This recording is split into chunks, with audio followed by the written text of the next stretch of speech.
باستانشناسا یه چیزایی رو اینجا در آوردن که حدود 7000 سال اینا قدمت براش. این یه دونه بوته بالای 80 کیلو انگور داده.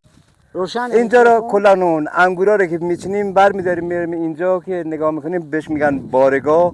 بعد فهم میکنیم چون این مواد تیزاب رو به این آب زدیم این باعث میشه در عرض یک هفته این خشک میشه. اینجوری پیش هم باید پهنش کنن چون این خشک میشه هی جمع میشه زیادم وسطش خالی نمونه. کشمشی که رنگش زرد میشه تیزابیه، یادگار اجداد چند صد ساله رو داره خوش شد. البته به خاطر کم آبی یه خورده باغامون مریضم هستن با یه خورده زمستان که سرما زده بود.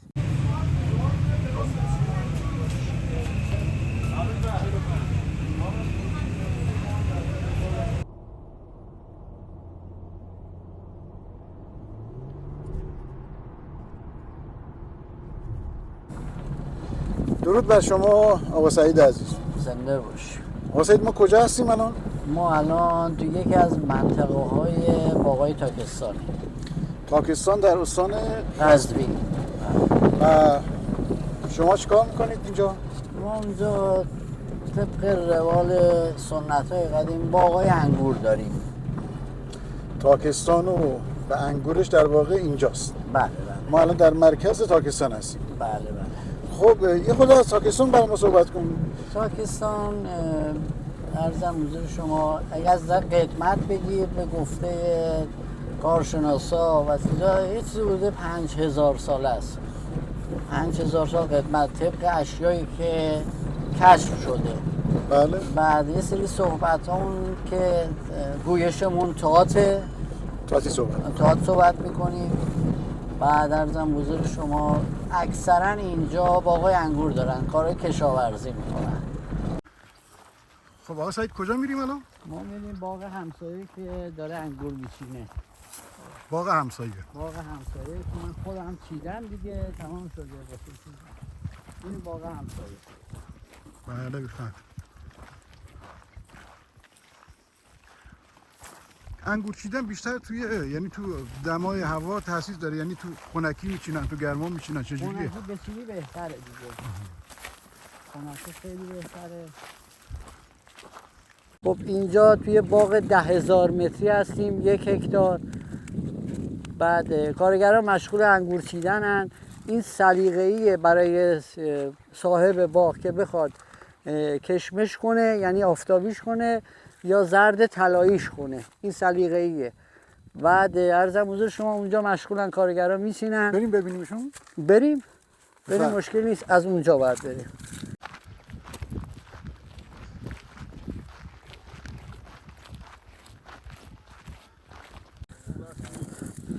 خسته نباشی. باشه.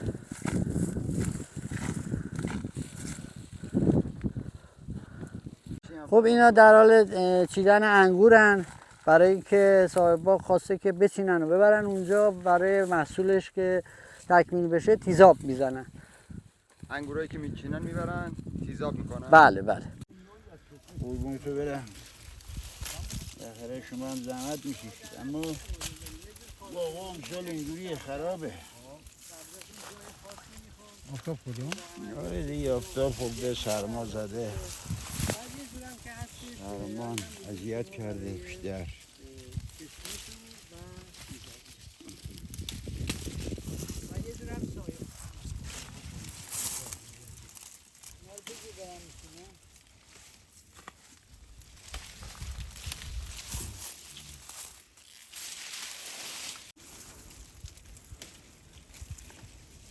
یه زمانی اصل حالیش یعنی الحمدلله شکر. زنده باشی. نام پرسیم میگه آقا مازم چه با قضیه مثلا برای این؟ بله این گرما و بیابی این بارگاهش دیگه 4 بار پر میشود. بله متوجه شدم. من همونجا رو میدونم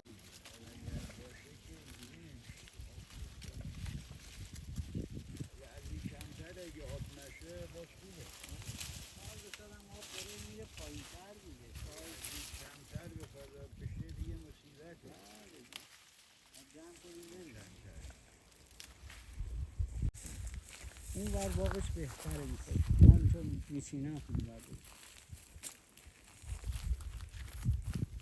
اینجا رو بهش میگم بارگاه، محلی که بالاخره بعد اینجا هم که انگورا رو میچینن میارن اینجا. این روش تیزابیه، یعنی زرد میشه، انگور ما زرد میشه، تیزابیه. ببین مرحلهش هم اینجوریه. برگای اضافی رو میگیرن. اصلا نباشه خور گردی. این مرحلهش انگور رو میارن، تیزاب میزنن، تیزاب رو میزنن، بعد خوش میشه پهن میکنن. زیاد هم نمیتونن این انگورا رو توی تیزاب نگه دارن، یه تایمی داره. بعد زیاد هم نمیتونن اینجور باشه، بعد پهنش میکنن. اما بگیریم ور اینجوری پیش هم باید پهنش کنن، چون این خشک میشه هی جمع میشه، زیاد هم وسطش خالی نمونه. همینجوری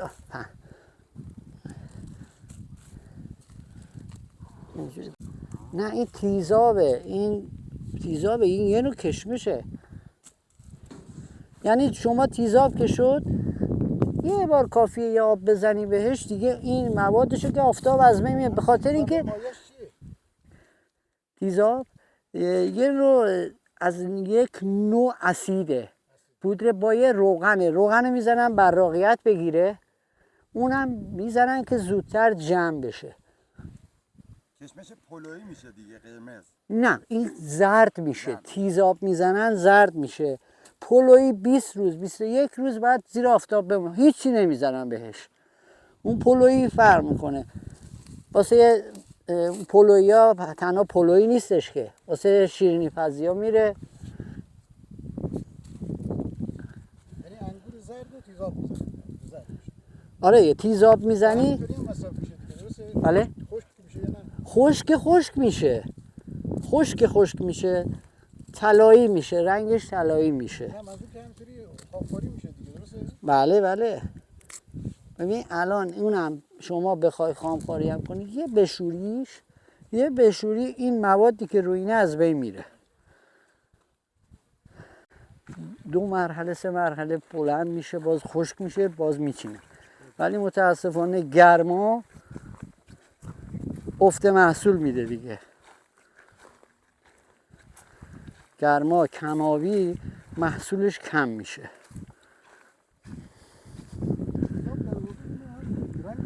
موندگاریش بیشتر میکنه. بله موندگاریش بیشتر میشه.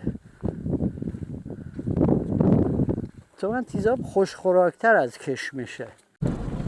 بس کشاورزی عمده اینجا انگوره. بله. در کنار انگور چیز دیگه هم می‌کنید؟ البته اینو یک سری سیفیجات میکارن، از جمله انگور، معذرت میخوام، خیار چنبره که سنتیه، خیار چنبر، گوجه میکارن، آفتابگردون میکارن، عرضم بزرگ شما یه دو ارزن میکارن، گندم کاری هم دارن اکثرا، یعنی 80-90% اکثرا کشاورزی میکنن. واسه برای من جالبه، یعنی یه ایران یا کل کنار تو جهان هم به حال تاکستان شناخته شده است به باغ‌های انگور، اسمش هم روشه. و جالبه اینجا ثبت ملی نشد، اصلا ملایر این شد. داستان چیه؟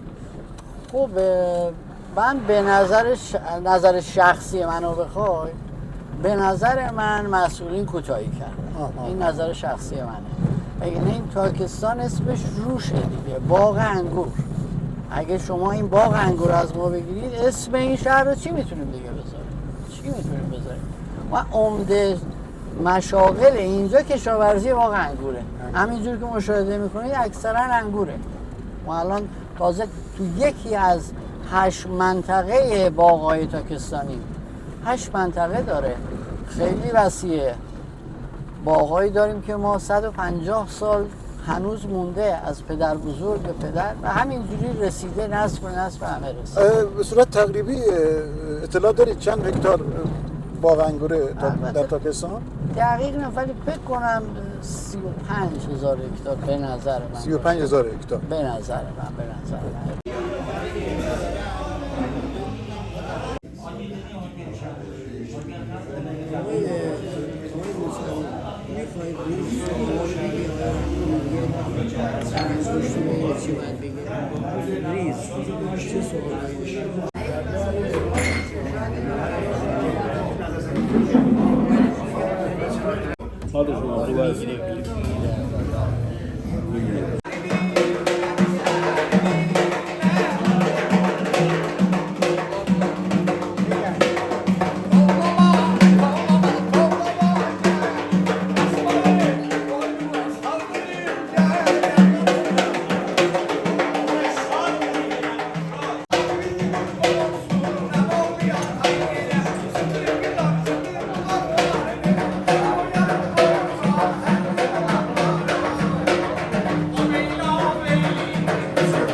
بنده بابک امامی هستم. اینجا تاکستان، شهر انگور. حدود 30,000 هکتار باغ انگور داره. انگور با کیفیت بالا، منتها پیگیری مسئولین کم بوده که ملایر شده قدرت اول کشمش یا انگور در تاکستان. اینو نگه دار میریم سراغش. باستان شناسا یه چیزایی رو اینجا در آوردن که حدود 7,000 سال اینا قدمت براش. من دقیق نمیدونم ولی یه شهر کهنیه. از تاکستان میخوای یه تعریفی کنی از مردمش، از فرهنگش، از سنت، یه تعریف کوتاه بخوای کنی چه میگی؟ راستش بگم مردم مهمان نواز، غریب دوست، دوست کش.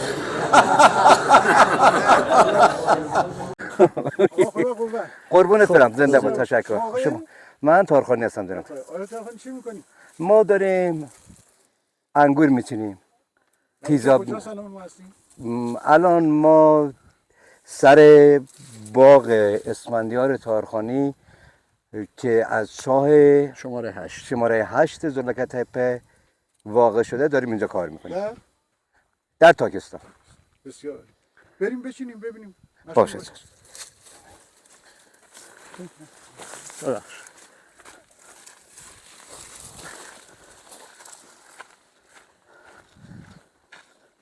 مرز سر یا یه گردم به شما بره. آره با یه زینی اشون کمد من دستم اون نمیشه چیشون گردی سم تلویزیون که سر کمد دستم اون خب بیایید شما باغدار یعنی ام دیگه. خب خود داشته باشه خوبه دیگه. خب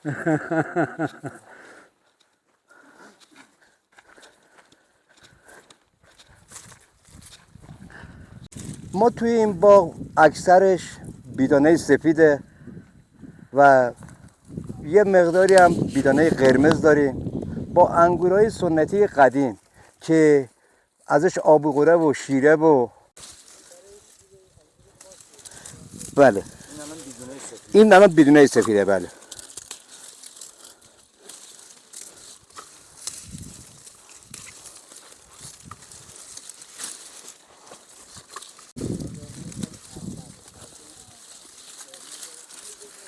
حالا فعلا نرسیده، قرمز نکرده.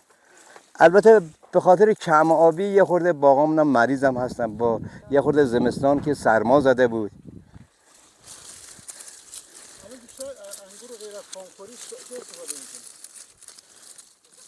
فقط کشمش میکنیم و با تیزاب. تیزاب و کشمش. آره. کالپرونی هم میتونیم بزنیم. بازار کدوم بهتره، کالپرونی یا تیزاب؟ کالپرونی قیمتش بالاتره، پس چون هزینه برداشت و محلی که بایستی تولید کنیم برای ما صرف نمیکنه با باغ کم بودم این کار انجام بده. به همون دلیل ما داریم تیزابش میکنیم. آره.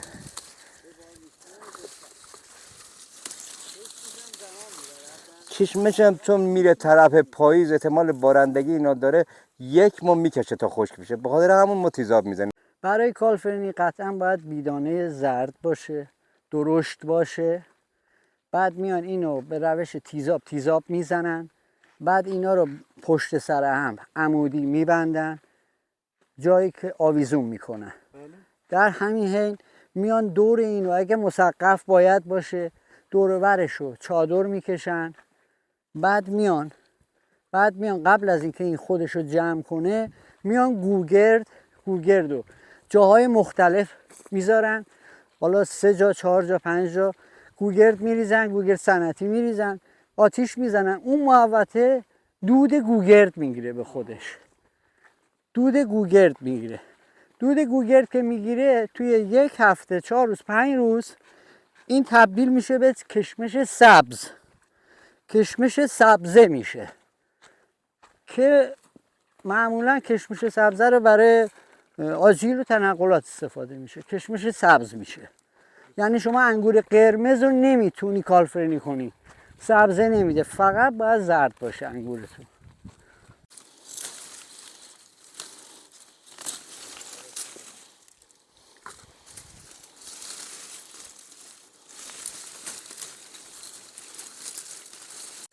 این یه دونه بوته بالای 80 کیلو انگور داده. همین یه تیکه. آره. هر یه دونه خوشه رو میانگین حساب کن 700 گرم 800 گرم. اصلا آره. میگیم 1 کیلو. ولی اونور داریم، میخوای از اونجا الان بهت نشون بدم اونجا بگیر. خوشه داریم 2 کیلو هم هست. بله. آره. نه در کل دارم میگم. آره. 2 کیلویی هم داریم. اگه انداختی تو سبد درش بیاد.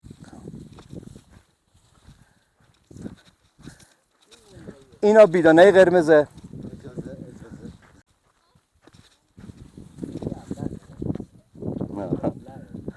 اینم بیدانه قرمزه، من تا حالا قرمز میکنه، حالا قرمز نشده. بیدانه قرمز. آره. بیاین اینجا.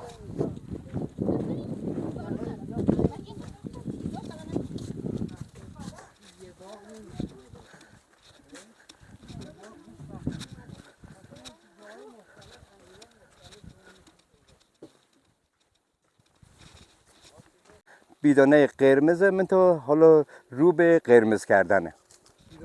آره.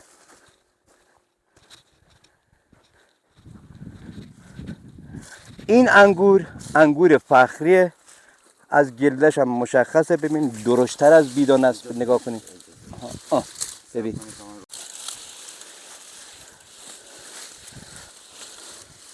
اونو همونجور نگهشته. اینا میشن فخری. انگور فخری.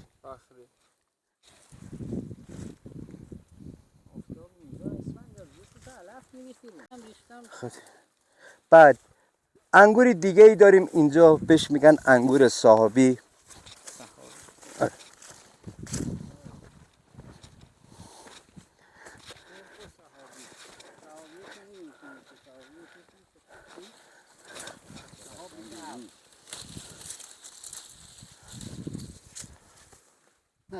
میدونم تو دستت اینا داشته باش قشنگ. سب کنید اینو بگیرم. خوش زیریه را بگی. یه دقیقه من اینو بگیرم. من تا درشتر از اون خوشم دارم که بهتون نشون بدم، از اونم میتونید کل برداری کنید. این انگور چیه؟ این انگور صاحبیه. سرخ و حسابی ما میگیم. بعد این انگور تنها انگوریه که بیشتر مصرف خانوما رو داره. چرا؟ خانوما از این انگور خوششون میاد. بعد بیشتر از همه برای معده خوبه.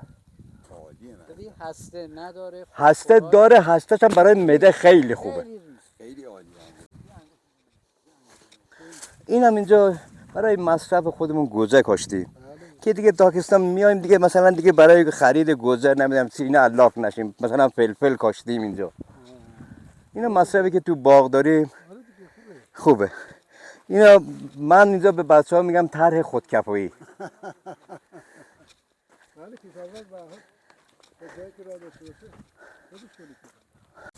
این عسکریه، من تا این اندازه اونی که الان نگاه میکنین نداره.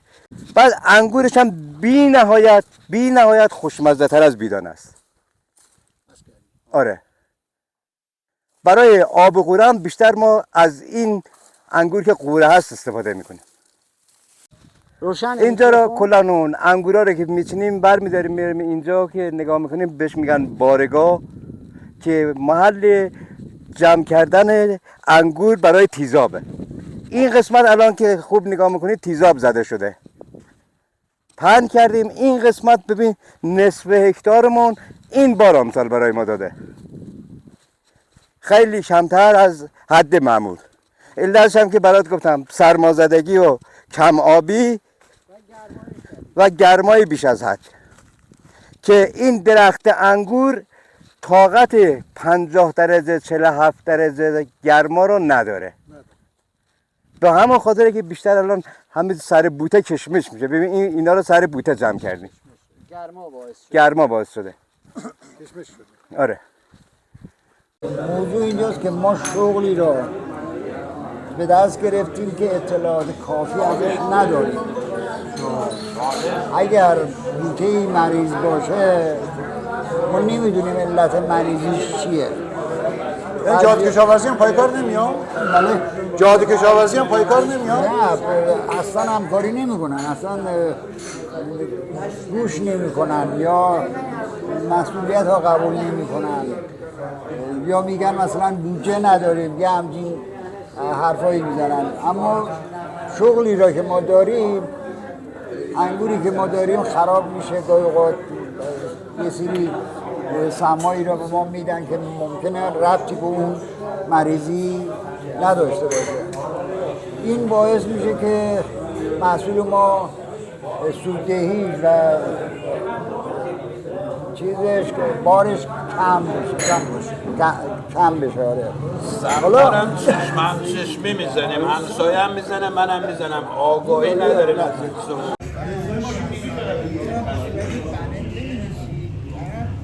به نام حضرت دوست، بنده ایرج رحمانی هستم، فرهنگی بازنشسته و دبیر و مدیر عامل سابق شرکت تعاونی تامین نیاز انگورداران استان قزوین. اصل مطلب شمایید پس. عرض کنم خدمتتون از حدود 7 سال پیش ما در صدد بر اومدیم که از طریق صندوق کشمش که مبلغ اون زمان اولوش 60 میلیارد تومان بود و متعلق به مردم این شهر در واقع بود، بتونیم از اعتبارات کشوری جذب بکنیم و صرف تولید محصولات برای همین مردم بکنیم که میتونست اگر اون موقع محقق میشد و مسئولین همراهی و همکاری میکردن، اون موقع میتونستیم خیلی گام موثرتری برای رشد و اطلاع محصولات این شهر و شهرستان داشته باشیم. چون استظهار دارید در اون زمان ما 36 هزار هکتار انگور باقی داشتیم که از این مقدار 24 هزار هکتارش محصولات باغات آبی بود که متاسفانه با توجه به شرایط اجتماعی که به واسطه بعضی بنگاه‌ها پیش اومد توی تاکستان و تنش‌های آبی که به وجود اومد، این عدد الان به زیر 15,000 هکتار در سر شهرستان رسیده. یعنی از 35-36 هزار؟ بله. هنوز نچیده، روی بوته شده کشمش، یعنی کشمش ما اینجوری قرمز میشه. الان ببین این دوتا پیت آوردیم اینجا در حال تیزاب زدن. شما محبت کنید یه این ظرفیه که آب تیزاب توش درست میکنیم و انگور رو میذاریم تو. هر سبد به مدت 1 دقیقه توی آب میمونه. 1 دقیقه. آره.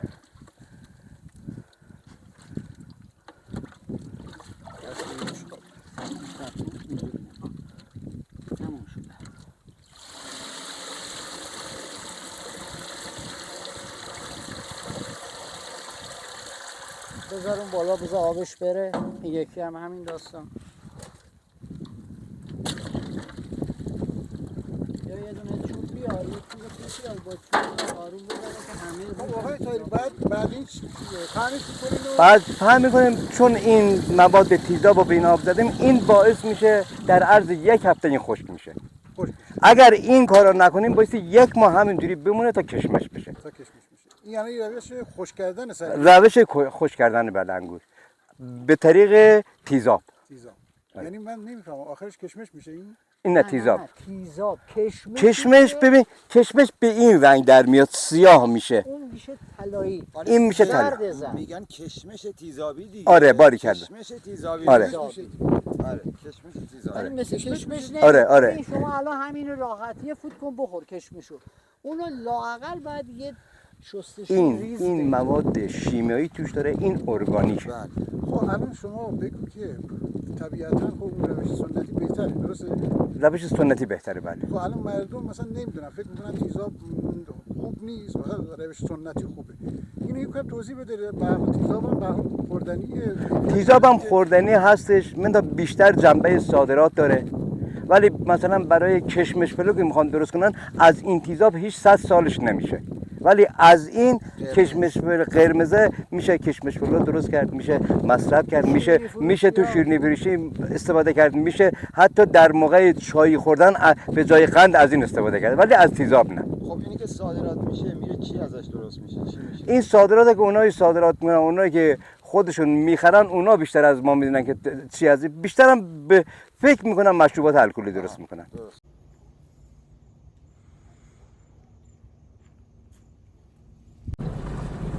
بسیار. خب الان کجا میریم؟ الان میریم بازار خرید و فروش انگور. بسیار عالی. بفهمید بدید. بله.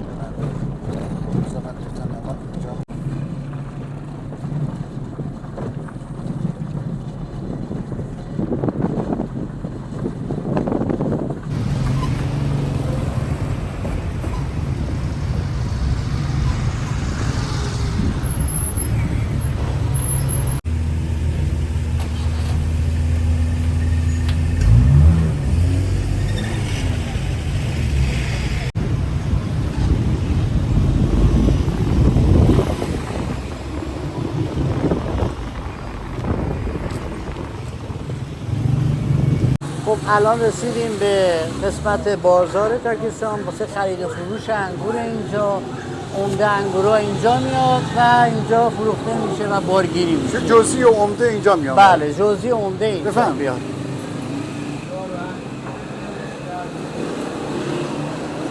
سلام.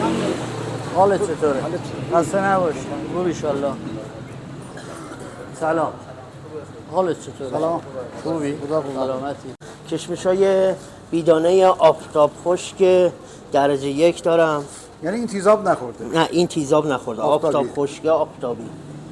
کیلو این آفتابی اینا الان ما داریم کیلویی 170 تومان میدیم. بعد خریدش هم 140-50 کمتر نمیتونیم بگیریم که با چوب و دنبه. بله. الان دیگه فصل انگور و کشمش الانه دیگه، درسته؟ بله دیگه الانه. بعد بازارش چطوره آقای؟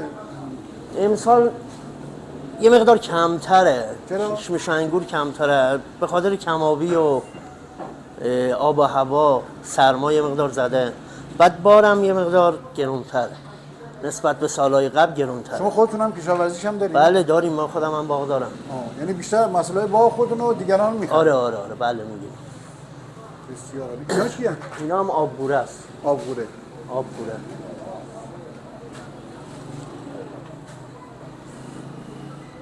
من کشمش نوعی دیگه‌ش هم داریم. اینجا اینم اصلیه. چه فهم کنه با اون قد؟ اینا دانه داره، اونا بدون دانه است. این دانه دار اسکریه که میشن آبی. اینم دانه دار فخری که مویز میگن. مویز میگن. بله. سوال میگه جواب میدم. کاری نداره.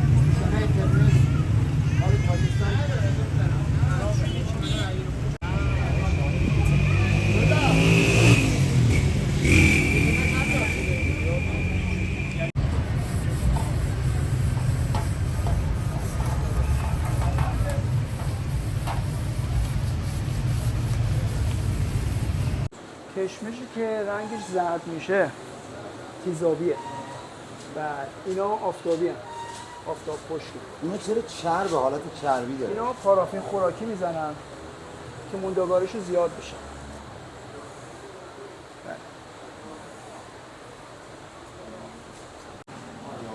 یاقوتی انگور پیشرسته.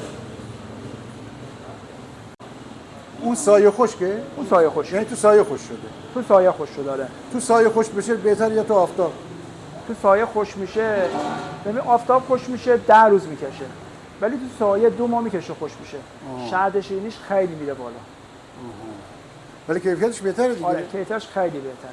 زحمت نه هیچی نمیخوره، فقط تو سایه خشک میشه.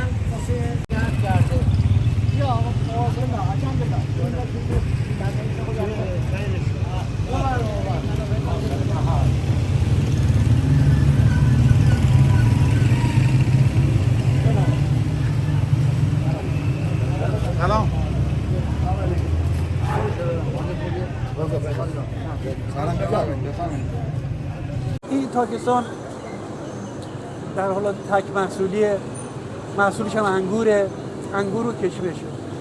با توجه به این ناترازی آب اکثر باغا دارن خشک میشن. آقای رحمانی به نسبت آبی که داره استفاده میشه ما خروجی داریم برای انگور؟ نه الان نه. یعنی ما حالا خوشسالیه رو که داریم. بله. به هر حال چاهام که عمقش بیشتر شده ببین دیگه. الان یک کارگر که بیاد از ساعت 8 صبح بیاد تا 4 1,300,000 تومان از تو پول میگیره. منهای غذاش. اون غذا داره، حمل و نقل داره، ماشین داره. یک کارگر 1,300,000 تومان پول خیلی پوله. با توجه به این ناترازی آب که نه آب میرسه، گرمای شدیدی هم باغ رو از بین برده، هیچ کم نیست که حمایت بکنه. این روش بخواد ادامه پیدا کنه کل تاکستان که به معنی انگوره، به معنی باغه، این باغ از بین میرن، خشک میشن. یادگار اجداد چند صد ساله رو داره خوش شد. اسم تاکستان کی اومد روش؟ شاید همون سیادهن بود دیگه، سیادهن به عنوان سیادهن. تو زمان رضا پهلوی بود که تاکستان اسمشو گذاشت. درسته؟ نه زمان چیز بود، رضا شاه کبیر، رضا شاه بود. رضا شاه دیگه. رضا شاه بود بله. اسم تاکستان اومد. بله. خب مهمترینش تنش‌های آبی بوده که وجود داشته و روز به روز متاسفانه داره این مسئله بیشتر خودشو نشون میده و یکی از عواملش توسعه بدون ضوابط حفر چاه‌ها در باغات هستش. آفرین.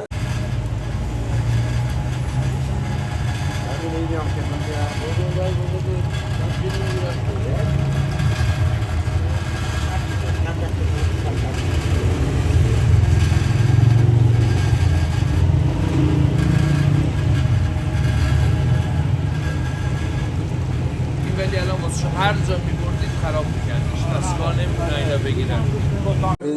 یه کارخونه مثلا درست نشده یه کارتون بزنه، یه چیز درستی درست کنن که مثلا بفرستن خارج پسند کنن. بسته‌بندی خوب. بسته‌بندی خوب نداشتن، کارخونه خوب نداشتن. همه هر کی دنبال این کاره به خاطر اینکه پول در بیاره. سریع اون پوله برسه. آفرین، دلسوزی نمی‌کنه. 60 میلیارد تومان در سال 7 سال پیش یه مبلغ خیلی گزافی بود.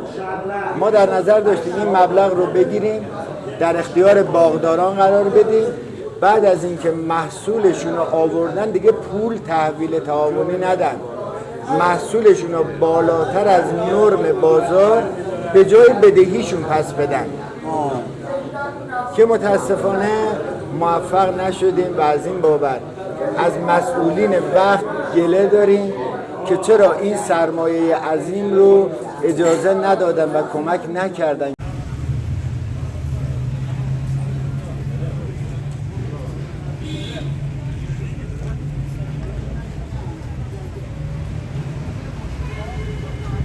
سردخونه باید باشه، انگور رو بذاریم برای سردخونه، جایی که کشمش بخری کشاورز یک کشمش رو خونه نبره، همینجا انبار بکنه. انبارهای مختلف باید. بس شما زیرساخت چیز می‌خواید، مثلا کارخونه‌ای و زیرساخت‌های اینطوری لازمه برای اون سرمایه گذاری؟ بله سرمایه. الان مثلا کارخونه‌های کشمشی که من تو راه می‌بینم چیه؟ اینا شخصی هستن؟ اینا همه شخصی. آره همه شخصی. یعنی خودشون تعیین می‌کنن دیگه. آره داشتیم تو خاورمیانه تک بود.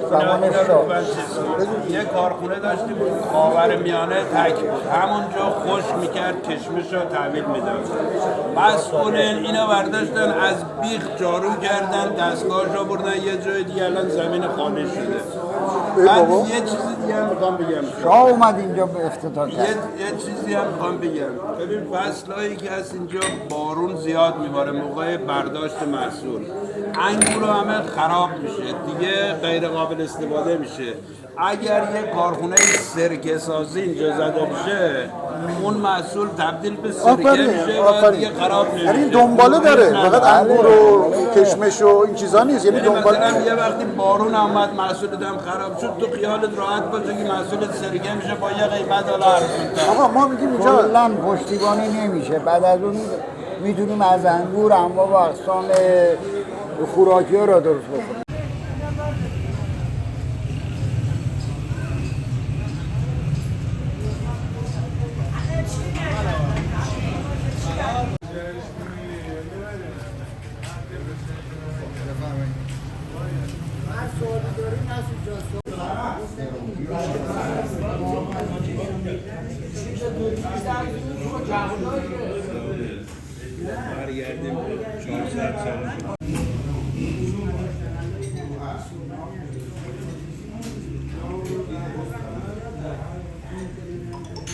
من با دیداری که با آقای مهندس تماسبی وزیر معاون محترم وزیر وقت جواد کشاورزی داشتم، یه گله‌ای داشتن. گفتن آقا شما میگید که چرا کشمش ما رو خوب نمیخرن؟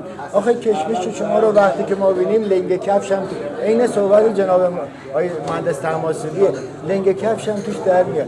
ما اولا یاد نگرفتیم درست محصولمون رو به بار بنشونیم، درست جمع آوری بکنیم و در راه صحیح و کانال صحیحش بتونیم به فروش برسیم. ولی قبول دارین آقای مهندس تماسبی آدم بسیار نیک و آقای مهندس تماسبی یک جملهشون دقیقاً تو ذهن من هست. دستشون رو نشون دادن، گفتم فکر نکنید که من الان اینجا نشستم من از بالا بودم، من بچه یک کشاورز کرمانشاهی هستم. نشون میداد که درد دیده است، درد میشناسه و اون افتخاری بود که ایشون کمال همکاری رو در اون پروسه زمانی با ما داشتن. ولی اونجوری که باید و شاید از طرف مسئولین وقت از ما حمایت میشد، متاسفانه مسئولین ما بیشتر از این که به فکر این جامعه کشاورزی این شهر باشن، به فکر مصالح و منافع سیاسی شهر هستند، در حالی که مردم این شهر سیاست نمیخوان، مردم این شهر اقتصاد میخوان، مردم این شهر رونق میخوان، مردم این شهر آرامش و امنیت اقتصادی و افکاری رو نیاز دارن. نمای کلی بگید.